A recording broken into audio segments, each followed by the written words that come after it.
This is Nevada Newsmakers with host Sam Shad, a no-holds-barred political forum. Now, from the Nevada Newsmakers broadcast headquarters, here is Sam Shad. And on this special edition of Nevada Newsmakers, we got a lot going on. We're going to start out by going to State Senator Bob Beers, who is asking the governor to either call a special session of the legislature to get rid of gasoline and diesel taxes for the next couple of months, or to actually issue an executive order to take care of that. Senator Beers, I certainly would appreciate about a 17.5-cent drop in the price of gasoline, but on the way into work this morning, I was listening to the radio, and gas prices have dropped a little bit in the last 24 hours, and gasoline futures have dropped dramatically in the last 24 hours. What do you make of that, and how does it go along with your proposal? I wonder if we scared them off. Wouldn't that be great? I don't know. Explain your proposal briefly, if you would. Well, I was filling up Sunday in Lovelock, and I think we paid $3.09. And the thought came to me that really the state has a pretty small amount of influence over gas prices, but the one area that we do have is fuel taxes. And so by foregoing our fuel taxes for a couple of months, we might be able to get through this, hopefully, temporary spike in prices. The money that we get from that at the state level goes to fund DMV and to fund our road construction projects, which obviously we have to carry on. But we have $150 million cash on hand in the rainy day fund. We could use that to backfill the $45 to $50 million that it would cost that we'd forego at the state level by taking this step. Senator Beers, if you were in Lovelock getting gas, you must have been at the two stiffs. But I want to ask you now, this rainy day fund, we just got it replenished just seemingly a few months ago, and now you want to tap into it. What about any future recession or any future crisis that we may face? Well, you're always going to have that question whenever something dramatic happens. Is what we're going through now qualify as an event big enough to tap the rainy day fund? Yeah, it's hard to say to some people. It is, and that's what the collective wisdom of the 63 legislators and one governor would have to decide. It's interesting. The response from the other gubernatorial candidates has been nobody's saying no, they don't want to do this, and they're saying that they may want to take a look at it. The last time you suggested the tax refund, the governor ended up going along with that plan. But I look at this and think of the Taxpayers' Bill of Rights. You now have changed the name to TASC. For my support of that is dependent upon having a large amount of money in the rainy day fund, about $500 million. Are you not hurting yourself in that effort with the business community to be able to draw down the rainy day fund? Well, $500 million would probably be a percentage of our spending far in excess of any other state's rainy day fund. That's an awful lot of money, and I'm not sure that there's any consensus to have that amount of money set aside. That was Carol Velardo's suggestion. Okay, well, she's one person in the debate, and that, like I said, that is a tremendous amount of money. You have to understand that government has a unique ability to take money from its citizens, and that is something that makes a downturn as significant as you might find in the private sector extremely unlikely to occur. Recall that when we had our so-called crisis in 2003, in fact, our revenue was up. Well, let me ask you one more quick question, because we're really out of time here. Gas prices rose significantly during the legislative session. Why didn't you suggest that back then? Because they didn't rise as significantly as they've risen in the last 2 weeks. Okay. Bob Beers, it's going to be interesting to watch this, and we'll keep up with you on it. State Senator Bob Beers, thanks for being here. We'll be right back with State Senator Terry Kerr right after this. Nevada Newsmakers, brought to you in part by the Tahoe Reno Industrial Center, the world's largest industrial park, the resort at Red Hawk, and the Peppermill family of casinos. Corporations moving to the Tahoe Reno Industrial Center require reliable power, fiber optic communication, and clean water sources. And yet, there's another amenity we're very proud of here at TRI, rail service. So far, we've built over 2 miles of railroad track, and another 3.6 is under construction. When companies need to transport freight, we're going to help them move it quickly and efficiently. Welcome to the Tahoe Reno Industrial Center, the largest industrial park in the world, building economic prosperity for Nevadans. Something spectacular has taken wing not far from Reno or Lake Tahoe, and never far from your mind. An escape of fine dining and legendary golf. Introducing the resort at Red Hawk. And at the center of it all, we've feathered our nest with new villas that have elevated Red Hawk to the status of a premier resort. The Resort at Red Hawk, a beautiful new arrival in northern Nevada. As an employer, did you know you can be held liable for negligent hiring? A background screening by Employer Links can uncover criminal records, like alcohol and drug convictions. It can verify the applicant's education, driving records, and professional licenses. Employer Links can check civil records, registered sex offender records, and Social Security fraud. Hiring the right person shouldn't be a gamble. Call Employer Links. Employer Links, protecting your investment. So, who do you use for workers' comp? Pro Group Management. Ah, I've heard some good things about them. Oh, you bet. Employee background checks, safety training, claim seminars. Oh, and here's the great part. If you have an issue, they work for you, not against you. Sounds perfect. And expensive. Well, that's the best part. They saved me 30%. I've heard they've saved others 50%. Works for me. Pro Group Management. Finally, workers' comp that works for you. And now, back to Nevada Newsmakers with Sam Shad. And we welcome to the program State Senator Terry Kerr, Democratic Senator from Clark County.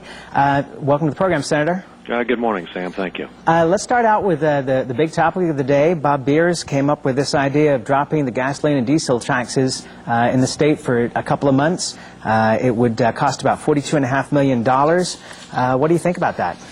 Well, the guy you really need to ask that question of is Congressman Jim Gibbons. What's intriguing about this is that Bob Beers, you have to hand it to him, has shown a remarkable talent for defining the issues so far in this gubernatorial campaign. And now, of course, all of the candidates are going to have to deal with that issue.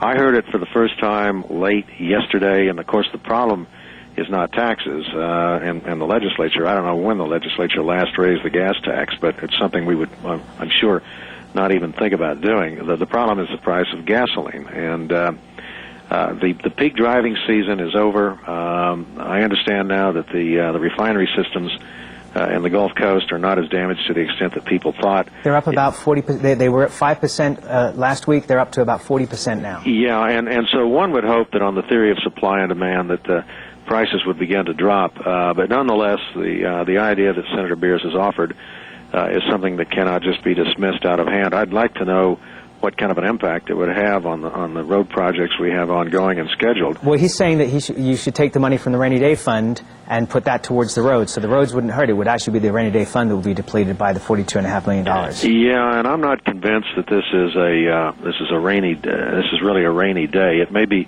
temporary. We just don't know yet, and there may be a legal issue there. I don't know that you could use those funds from the rainy day fund, but nonetheless, it's not an idea that should be dismissed out of hand. Senator, let's talk about Hurricane Katrina for 1 minute. Of course, there's thousands and thousands of misplaced and unemployed teachers from the New Orleans Independent School District out of work. Why not bring some of those teachers into Clark County, which is suffering from a teacher shortage? Well, we've been bringing them in from the Philippines, and I remember as long ago as in the late 1980s when I was in law school at the University of New Mexico, and I walked through the Student Union building at a job fair, and there was the Clark County School District back then trying to recruit teachers in New Mexico. If I were the school district, I would look at that. Unquestionably, there are going to be some people. I think the figure I heard lately is 800 people coming here from New Orleans because of Katrina. There are probably some teachers in there. There are certainly some teachers in New Orleans who do not have schools to go to right now, who would be willing to relocate. And while I haven't talked to anybody about that idea, it's something the school district probably ought to consider. During the session, I tried desperately to get you on the program, and my sources tell me that you were very angry at some of the things that were going on there and didn't want to come on the show and talk about them at that time. Are you prepared to talk about what was upsetting you so much at the session? I don't know if angry, frustrated might be a more appropriate word, Sam, but, you see this in every session up there. We have far too many bills introduced, far too many. I can live with the 120-day session every other year, but we have far too many bills. And what happens is you get toward the end of the session, and you get into this game of hostage-taking, which is almost always, there's ego involved here, there's partisan politics involved here, where people aren't any longer looking at what is good public policy. They're holding one bill hostage for another. It's a power game. Both parties do it, and it's done by both houses. And then you have the legislators who are glad to accommodate some very powerful lobbyists to sneak in entire pieces of legislation into conference committees, and all of a sudden you've got issues like the statutory figure now of $1,000 assessed value for every acre of every golf course in this state. And then I think you'll remember the brouhaha that arose with the out of nowhere, the notion that we were supposed to outlaw cab drivers taking tips when they delivered passengers at certain businesses. I spoke against both those measures, in part because I disagreed with them, but also in part because of the shoddy way that process in Carson City takes place when you get close to the deadline, and it's very aggravating. Last quick question here. Are you going to be back in Carson City for the next session, 2007? I'm not sure what I'm going to do, and I think that when any legislator is looking at the end of a term for which he or she has been elected, the proper thing to do is to reassess, why he or she ran for office in the first instance. And if the fire is still there and the sense of mission is still there, then by all means, run again. I have thrown myself into my law practice since coming back, but I'm still thinking about it. Well, we hope you've got some logs in the fire there to rekindle, and we hope we'll be back in 2007. State Senator Terry Kerr, thanks so much for being here. We appreciate it. Thank you, guys. For a videotape copy of any Nevada Newsmakers program, call 775-857-2244. The tapes are $20 each, including shipping. Since its creation more than a decade ago, the Southern Nevada Water Authority has focused on three goals: preserving water quality, improving water conservation in Southern Nevada, and meeting the community's current and future water needs. Through thoughtful planning, responsible management, and collaboration, it's succeeding. As we move into the 21st century, the authority continues to embrace sustainable water development and efficient water use. That's our promise to Nevada. My family started this business 27 years ago. We work hard to serve our customers and our community. But it's getting harder and harder to keep the doors open. For example, our workers' comp is going through the roof. Isn't anyone on my side anymore? The Retail Association of Nevada is. If you're a small business owner, we can cut your workers' comp by up to 50%, lobby for your interests, and keep you informed. Put us to work today.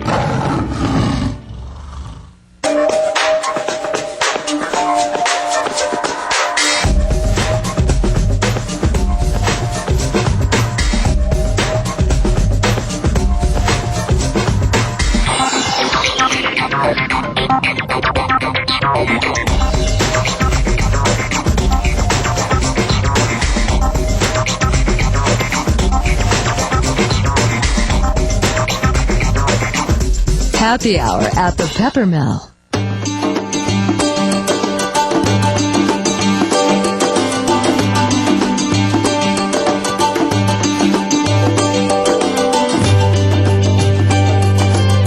Thanks to an ongoing commitment by America's mining companies, more than 2 million acres already have been reclaimed. To learn more about reclamation or other aspects of mining, visit nma.org. The National Mining Association. And now, back to Nevada Newsmakers with Sam Shad. The last time we spoke with Kirsten Searer, she was a reporter for the Las Vegas Sun, nonpartisan. All of a sudden, she's taken a new job. She's communications director for the Nevada State Democratic Party. How did that happen, Kirsten? Well, it's a much different change.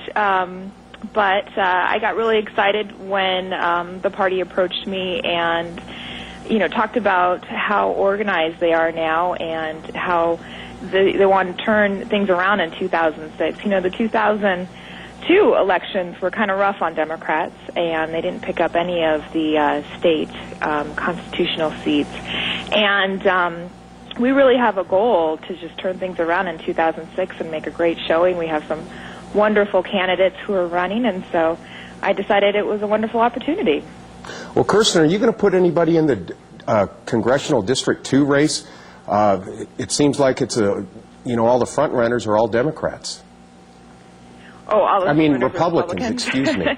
We actually never been a are front-running talking to folks, and the DCCC out of Washington, who looks at funding candidates, has actually been really interested in this seat. It's an open seat, so of course it's not an opportunity that we want to miss. We want to run somebody strong. And, it's going to be a very competitive Republican primary, so certainly there's a bit of a Republican advantage in that seat, but it's open, and whoever comes out of that primary will spend a lot of money. Will maybe potentially be a little bit more vulnerable. And we have some wonderful people we're talking to. I think we can anticipate an announcement very soon. And we're going to make a run for this. Kirsten, I'm going to make a prediction right now. If a Democrat takes that congressional district, the three wise men will come over the hill. That is my prediction right now. Let me ask you this on a more serious note. With the whole Hurricane Katrina situation, it looks to me on a political level that the Democrats are going to end up benefiting from this in the long run. Do you agree? Well, of course we're not looking to exploit this situation in any way. I think that the hurricane brings up some interesting points, though, especially when you look at some of the Republican measures that are being pushed right now. Like, take, for instance, the Tabor initiative that they're trying to run in Nevada, which is the taxpayers, it's modeled after the Taxpayers' Bill of Rights in Colorado. You look at it would basically hamstring the government and tie its hands. And we're concerned that if, we're looking at a major disaster like Katrina, we don't want the government to have its hands tied. We want the government to be able to respond to those kind of situations. So certainly Katrina has changed the national dialogue in many ways, and we need to talk about what would happen if something like that happened in Nevada. Now, let's get back to the gubernatorial race in Nevada. If it comes, you're the communications director for the Democrats. If it comes down to Gibbons versus Gibson, how do you differentiate the candidates for your advantage? Just in general name recognition and the confusion. Well, you mean because Gibson is considered a more conservative? Well, it's just the names are so close. Yeah. People are going to get confused on who they're voting for.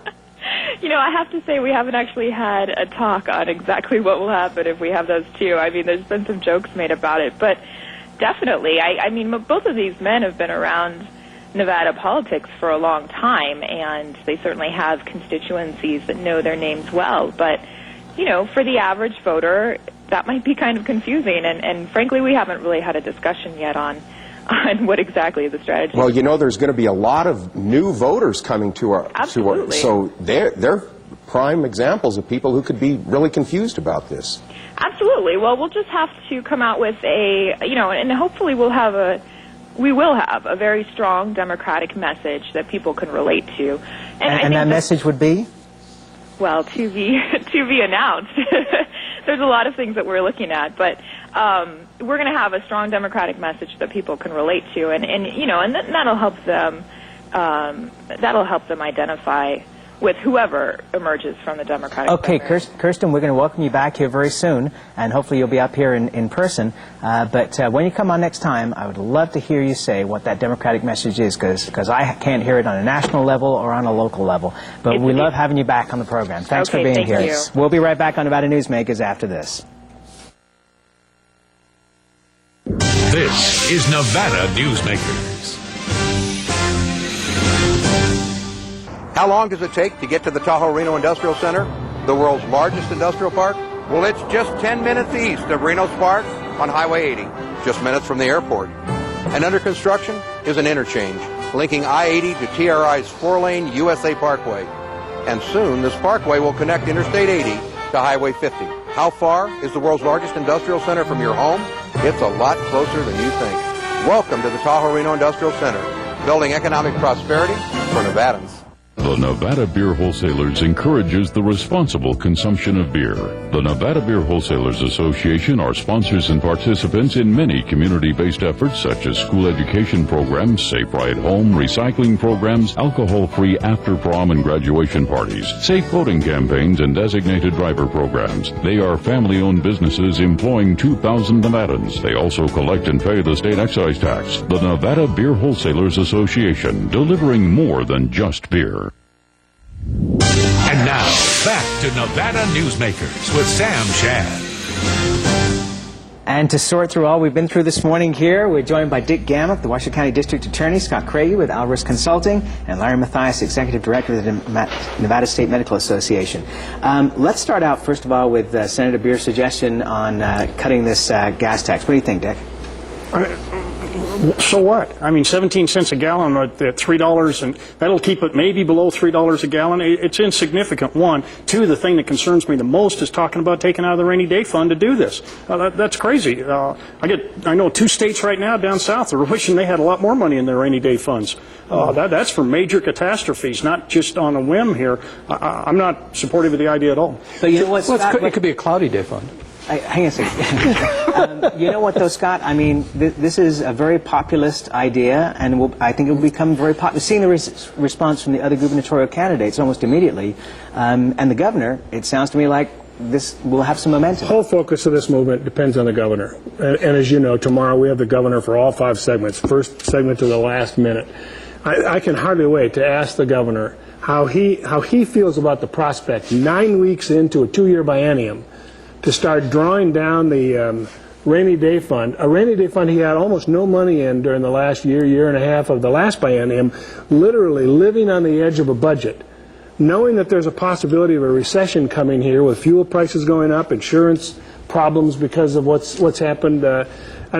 It would be a miracle. It would be, I don't know, I can't think of the term, if the governor tomorrow said, you know, pretty interesting idea. I think there's no chance in heck. I think the governor would rather swallow a live goldfish than to bring those 63 people back to Carson City.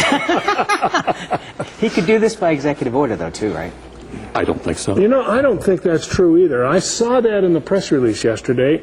I don't know for certain, but I would be very surprised if he could single-handedly suspend a tax, and I doubt very much he would choose to do it. He's a fiscal conservative. Who's to say that the gas companies will lower their prices just because the 17-cent tax is out? Maybe they'll just boost them up to get more profit. Ray, you're such a cynic. Well, you know, I agree. I think that's a real possibility. Well, you know, it's after Labor Day, so gasoline prices automatically start to go down. We've seen the Gulf Coast recovering from this. You know, it goes back to what happened with President Bush and the National Reserve. You know, I'm against releasing oil from the National Reserve to lower gas prices, but when it came to a situation where gasoline or oil wasn't getting to the refineries, it made sense to release some and then put it back in. So I like the idea as a concept, but I don't think 17 cents is going to make a lot of difference to the majority of Nevadans. Before the hurricane, most of the increases in the gasoline prices were already occurring. They were occurring because of the Middle East struggles and other things. Why was this proposal not made then? I think it's really smart of Bob Beers to make this proposal because he's running for governor, and look at all the free advertising he gets off of this. He looks like he's working for the people. It may never go anywhere, but people are going to remember that Bob Beers fought for lower gas prices. On a political level, you're right. Let's change topics here. I want to go back to non-issue. I mean, go. Taxes are a Republican primary issue. It is probably the primary issue, and so I think everybody has to show that they hate taxes more than the other. And I think Terry Kerr's comment is correct, which is let's hear what Jim Gibbons has to say about this, and it will be interesting to get his response. I bet he hates taxes too. I'm sure he does, but does he want to see this one get cut? Listening to Kirsten Searer, who I think is great, and I really appreciate her coming on the program, but that Democratic message, well, we're working on it. What's the story here? Is this why the Democrats just, The message is we will have a message. And wait and see. It seems nothing else you could throw out, well, we want to beat Republicans. I mean, that right there's a message. That's their message. It's the only message. I think it boils down to them bad, we better. Yeah. And you just have to flesh it out a little bit. Democrats really do need to step back for a moment and do some polling, take some time. This is way early in the campaign. And even though, I watched the interview and I thought, gee, this is just skimming the surface. We're not touching a single issue. And maybe an opportunity lost. But at the same time, when they put their message package together this round, they really need, both on the legislative races and in this gubernatorial race, they need to be focused.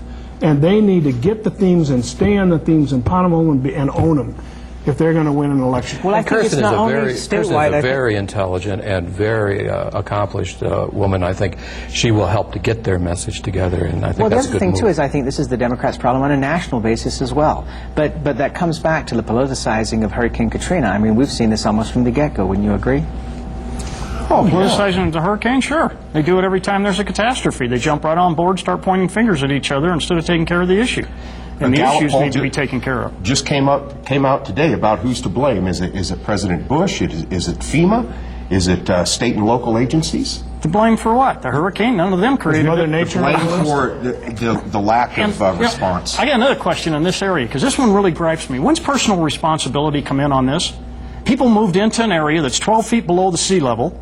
They moved into an area and the local governments knew the levees were bad. People were warned to get out of the area that hurricane was going to hit. There's people today fighting law enforcement to stay there, even with all the damage and everything's been done. When are people held personally accountable? A lot of the people that didn't get out don't have transportation out, and they're sick or infirm. You see the people dying; they're old. A lot of those people I see on TV are not sick and infirm or anything else. Why didn't they get buses down to those inner cities to help get those people out? And that's where we're going to leave it. We'll be right back on Nevada Newsmakers after this. Nevada Newsmakers, brought to you in part by the Tahoe Reno Industrial Center, the world's largest industrial park, the resort at Red Hawk, and the Peppermill family of casinos. South Reno's hotspot for food, fun, and friends is the Tamarack Junction. Enjoy great food 24 hours a day in the Dining Car Restaurant. For a quick bite and the best sandwiches in town, it's the Whistle Stop Deli. And for the best appetizers and menu selections and a large variety of cocktails, beers, and martinis, it's Sully's Sports Bar, Grill, and Nightclub. The Tamarack Junction is your junction for fun. South Virginia and Amati Ranch Parkway. I tell you, John, this industry has really changed. Tell me about it. You seem to do pretty well last year. What's your secret? No secrets. Although I'll tell you something. The smartest thing I did was sign up with Pro Group Management. Really? Yeah, they do workers' comp, right? Yeah, their services are great. And get this, they saved me 30%. I've heard they saved others 50%. That works for me. Pro Group Management. Finally, workers' comp that works for you. Don't forget you can watch Nevada Newsmakers online at nevadanewsmakers.com. Our next show, Governor Kenny Gwynn. It'll be a great show. Don't miss it.